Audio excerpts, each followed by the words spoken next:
The school was shut down for 1 year, 1881 to 1882.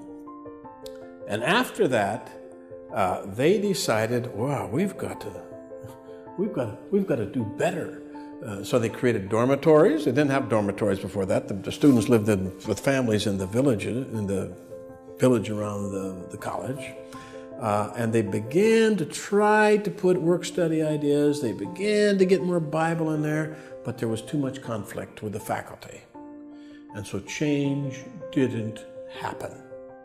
By the end of the decade, one of the really great educators of Adventist history, W. Prescott. Prescott becomes the president of Battle Creek College. He also is the first director of what they call the Seventh-day Adventist Educational Society. It's now a part of the church, and it's called the Department of Education, a part of the General Conference. A key moment is when W. Prescott is appointed the president, and Prescott is a man who works closely with Ellen White, values her counsel, and is also just a human dynamo, incredibly energetic, himself has an excellent first-rate education by the standards of the day, and so is able, as it were, to speak to two different constituencies, you might say. One, the people who say, well, we want our children to go to an Adventist college so that they have a good moral surrounding, but we want them to have a first-rate education. But he can also speak to those Adventists who say, well, we want Adventist values, and especially the concepts that have been set out by Sister White. We want them to get that. So he can speak to both groups and, as it were, reassure them. Battle Creek College really entered a golden era during his presidency. He was very well trained. He had the educational background that was valued, was prestigious, but he also was committed to the idea of an Adventist college. And he really wrestled with the idea of how to bring those two things together. He was a very well-rounded person, and the school thrived under him. The enrollment grew, and it was the best period probably for Battle Creek College. That brings us to the 1890s. Prescott is getting the Bible more into Battle Creek College. He's trying to do some other things, but he's having a hard time. And then, at that same time, Ellen White is in Australia with the Avondale School. Prescott takes the boat, they go over there, they talk about her counsel, and she says, oh, Brother Prescott, he helped me understand what I'd written. He understood the education, she understood what she'd written, but how to apply it, nobody seemed to understand. And so you have a practical educator sitting down with the prophet about 1896, and she's saying, this man, Prescott, he's like my husband. He asks questions and makes me come out and expand upon my thoughts, and suddenly I'm beginning to see more clearly how we can implement that. And of course, at the same time, Brother Prescott is beginning to understand. And so it's the late 1890s that Ellen White's educational philosophy is not only understood, but it also becomes the philosophy, more specifically, of the Seventh-day Adventist Church.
La reinauguración del Battle Creek College no solo dio inicio a una nueva etapa en la aplicación de la filosofía de la educación adventista, sino que además abrió las puertas para que nuevas instituciones educativas comenzaran a surgir de este a oeste y de norte a sur en el continente norteamericano.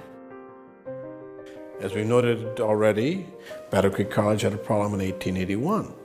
It reopened in 1882, but when it reopened, there would be 2 other colleges that opened at the same time. Actually, they were more like secondary schools, but definitions were pretty porous back in those days. So, in California, way out on the western coast of North America, we find Pacific Union College, and the new president there will be Sidney Brownsberger, the same man who'd been president back at Battle Creek College, but now Brownsberger understands Adventist education a bit more. So he starts over there with some reform ideas. Meanwhile, way on the east coast of the United States, up in Massachusetts, we have Goodloe Harper Bell. Goodloe Harper Bell was the man who was the chief teacher in the 1872 Battle Creek School and taught there up until 1881. A lot of the people who were involved at Battle Creek College went out and started these other schools. Goodloe Harper Bell went east after he stopped teaching at Battle Creek, and he had an influence in starting the Adventist schools in Massachusetts. Edward Sutherland, who was a student at Battle Creek College, helped to start Walla Walla College, and so on. So the people who were involved at Battle Creek College helped to sow the seeds of education in other places as well. Our education went from one school, Battle Creek College, to now having 3 schools. So we had Michigan, and then Sidney Brownsberger is in Healdsburg, California, starts the school that eventually becomes Pacific Union College, which continues to this day. It was moved.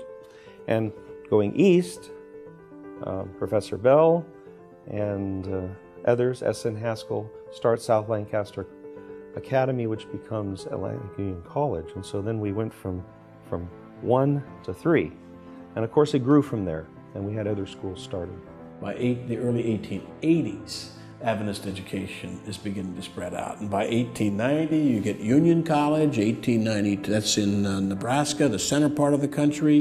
Then 1892, Walla Walla College up in Washington State. And then soon after that, Avondale. And it's not long after that that we begin to create educational institutions in South America, Inter-America, Europe. Why? Because now we're becoming a worldwide church, and we need to create educational institutions in these other countries to train ministers and teachers and editors and all these people that the church needs. So by the end of the century, you're finding Adventist education becoming an international educational system. As the church spreads, it takes its institutions with it. It creates hospitals and sanitaria, publishing houses, and it creates schools and colleges. The first college to be created is outside of Battle Creek, is Healdsburg College, which was created in California. But then you get other schools starting to spread. There's the creation of a secondary school in South Lancaster, Massachusetts, which develops and becomes Atlantic Union College. You have the creation of schools of nursing associated with the different sanitaria. You have the creation also of Claremont College in South Africa, though that too, as so often, Adventist educational institutions tend to be in the same places as health institutions, and Claremont College is near a Claremont Sanitarium as it happens. But then you also start to get the creation of a range of industrial training schools, is the sorts of language that's very often used. And you find that in Huntsville, Alabama, the predecessor of what becomes Oakwood University today, in Alberta, the predecessor of what today is Canadian University College, and in other places. And that's significant because this is a different sort of philosophy. A medida que la filosofía de la educación adventista arribó a nuevos destinos, su historia se amplía y diversifica, incluyendo nuevos personajes, ajenas geografías e intensos desafíos superados con convicción y fe en esta filosofía, inspirada por Dios para beneficio de las futuras generaciones. Ellen White plays an absolutely critical, pivotal role in the development of Seventh-day Adventist educational philosophy. Adventists like to talk about the blueprint. And that actually is probably not the right word, because a blueprint is a very specific set of drawings that tells you exactly how our building should be constructed. Ellen White doesn't create that, but what she does have is a very clear philosophy and very clear general guidelines. First, the scriptures need to be studied. The Bible, she says, is the greatest book in human history, and indeed, who can argue with that? And therefore, students should be taught from the Bible.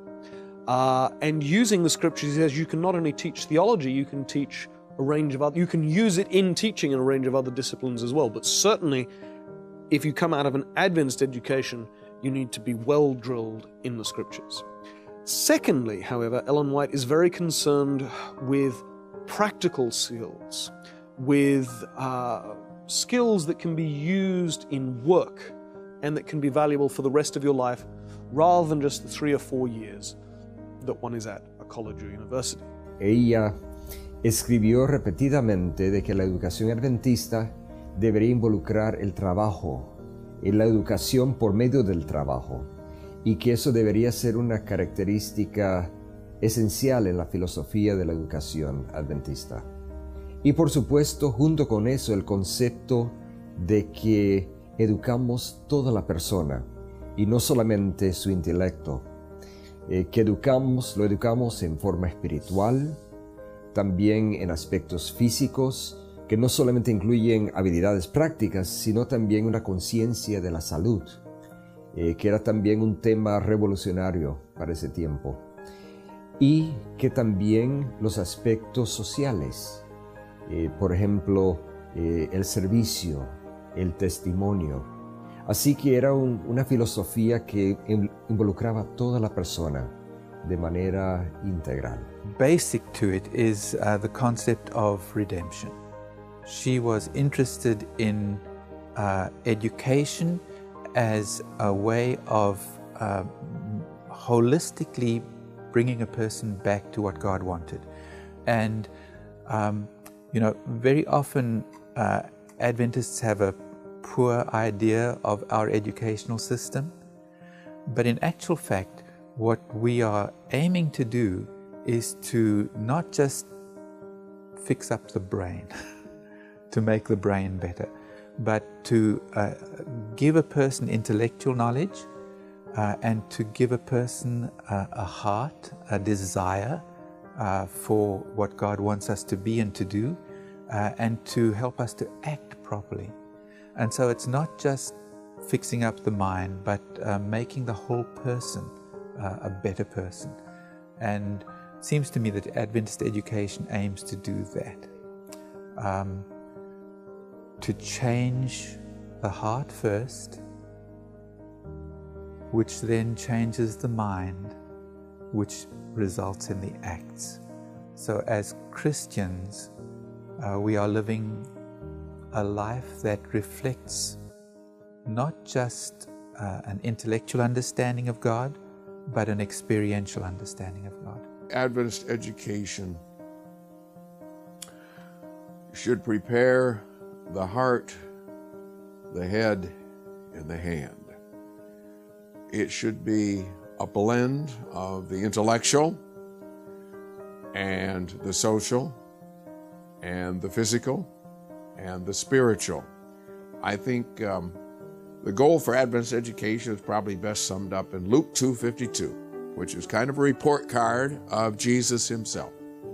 It tells us that Jesus increased in wisdom and stature, in favor with God and man. He grew intellectually. He grew physically. he grew socially, and he also grew spiritually. I think Adventist education will only succeed if it integrates all four of those components. It's like a table with 4 legs. That table is rather unstable with only 3 legs. We need all 4 to really succeed at what God is calling us to do. When you want to educate the whole person, you can't forget the mind, and you can't forget the spirit, the religious side of a person's life, and you can't forget their physical side. And since Adventists kept that as kind of the center of their message, to have people equipped for the second coming so they could work for God, live longer so they could work for God longer, that really moved the church into caring deeply about education. And then we broadened it, of course, as schools became accredited. We joined accrediting bodies and all those things. But basically, I think the movement from training just people to work for the church to recognize that there was a gift in training the whole person to be a better citizen and to be ethical and to let this Christianity flow out of there into mission.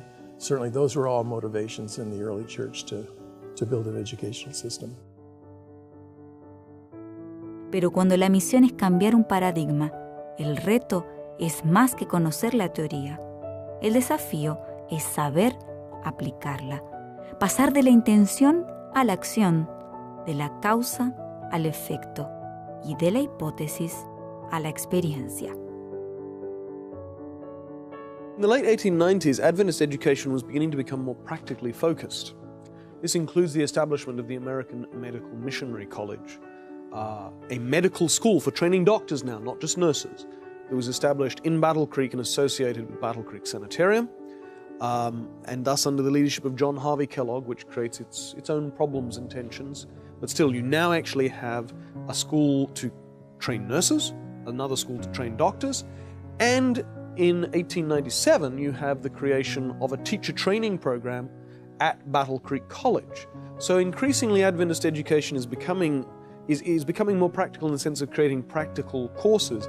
But in addition, there's a new, more practical ethos that's spreading across Adventist education in general. And so places like the training schools in Alberta in Canada and Alabama in the South, and the new training school that's set up in Australia at Avondale in 1897, have a different ethos, and it's an ethos that comes from Ellen White. And Ellen White talks about the need to train people in the Bible, but also to give people practical life skills, work-related skills that will stand them in good stead in the rest of their life after they go to college.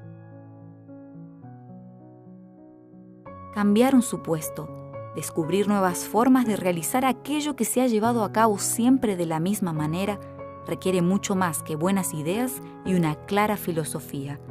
Demanda compromiso, perseverancia y la utilización de todas las herramientas disponibles para poder ejemplificar con hechos y convencer con resultados.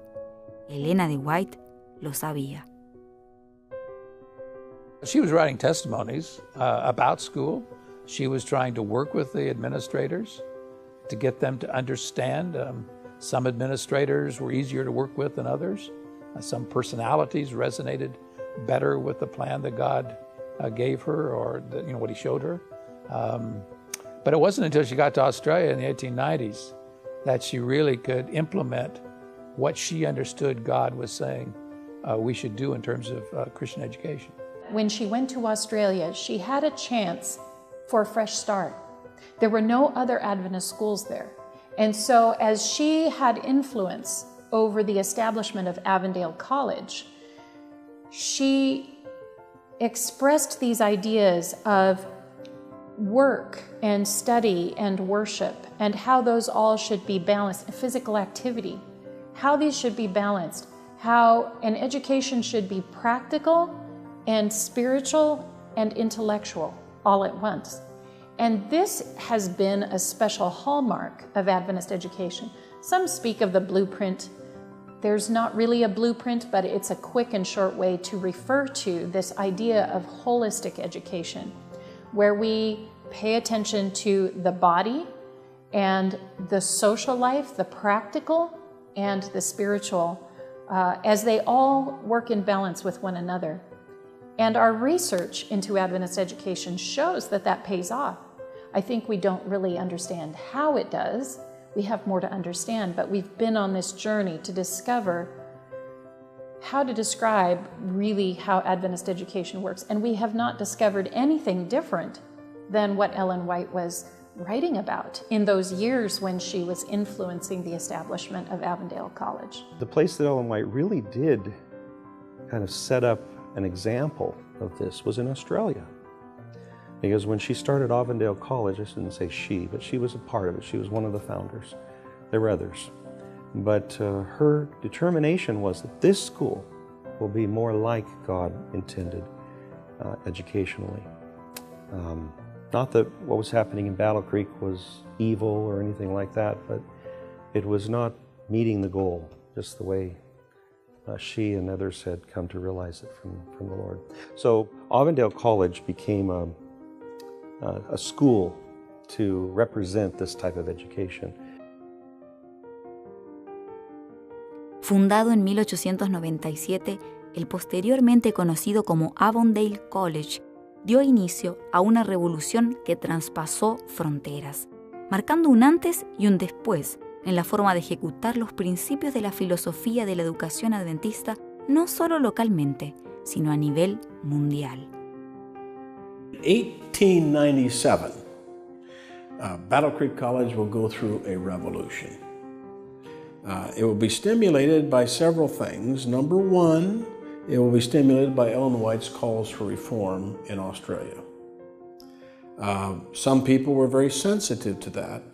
And one of those was a man by the name of Edward Alexander Sutherland, who become the first president of Walla Walla College in 1892. By 1897, at the year 32 years of age, he went to Battle Creek. Now, Battle Creek was the central educational institution of the church.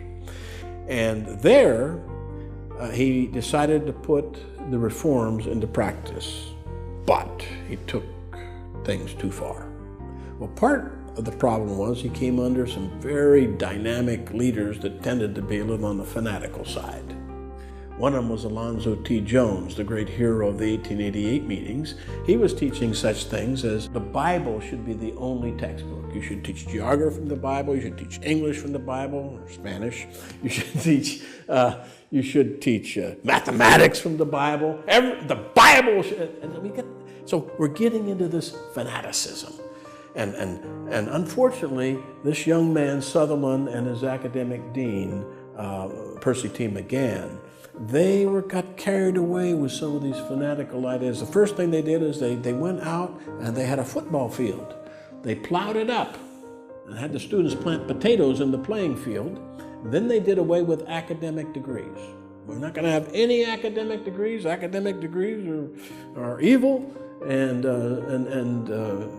So they did some good things, though. They put the Bible at the center, but they tried, to make everything Bible. And so you get a revolution in 97, but it goes too far. And finally, these two men, after 4 years in Battle Creek, they moved the school to Berrien Springs, Michigan, out on a farm. It becomes Emmanuel Missionary College, today known as Andrews University. But there, they did away with it. They didn't have any degrees. No. We're going to make a bunch of missionary farmers. And so no degrees. They went on a 2-meal-a-day plan. The students only got to eat twice a day. They worked all day and studied a little bit in the evening. And it wasn't even chartered as a college. It was chartered as a charitable institution. And so, we had a great Reformation in 97, but it went to the opposite extreme. And that brings us to another man in Adventist history, and that is a man that's very little known, and that's Frederick Griggs. Well, Griggs University, which is the correspondence arm of the Adventist university system, is named after Griggs. Griggs was a moderate. He said, Reformation is not annihilation, it's reform. You take the best of the old and the best of the new and you put it together. And so with Griggs, we begin to find a return in Battle Creek College, granting of degrees, and an emphasis not only on the practical but also on the intellectual, so with balance. And Adventist education at its best was brought in by men like Frederick Griggs. Nacida en la firme voluntad divina, la educación adventista fue creciendo y madurando en manos de hombres y mujeres comprometidos con esta misión. Una obra divina ahora confiada a manos humanas que, a pesar de sus singularidades, ideas y objetivos, comprendían y reconocían al gran maestro.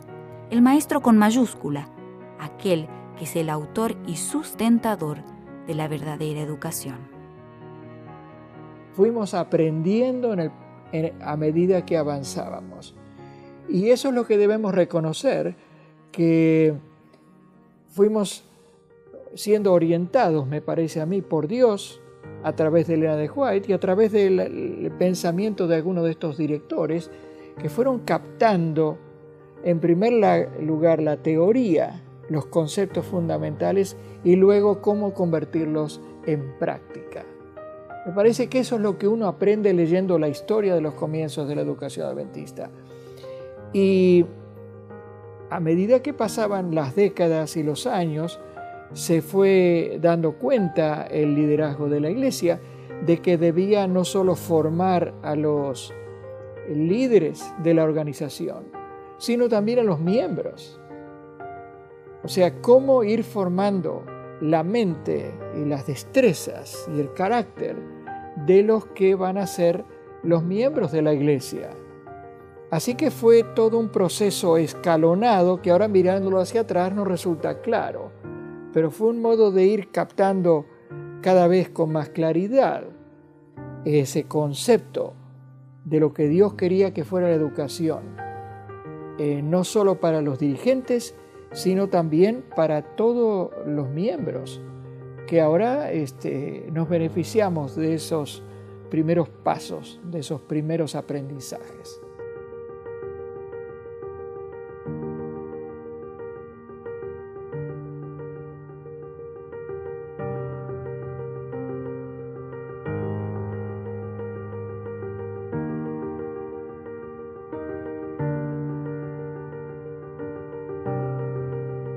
Con el pasar del tiempo, las nuevas instituciones fueron creciendo y tomando forma hasta establecerse como grandes y renombrados centros de estudio, en los cuales el foco no era tan solo la transmisión de contenido, sino que el objetivo era y continúa siendo la formación de seres humanos completos, que puedan impactar sus familias, sus comunidades y el mundo a través de sus acciones y del testimonio del poder de una vida entregada en las manos de Dios.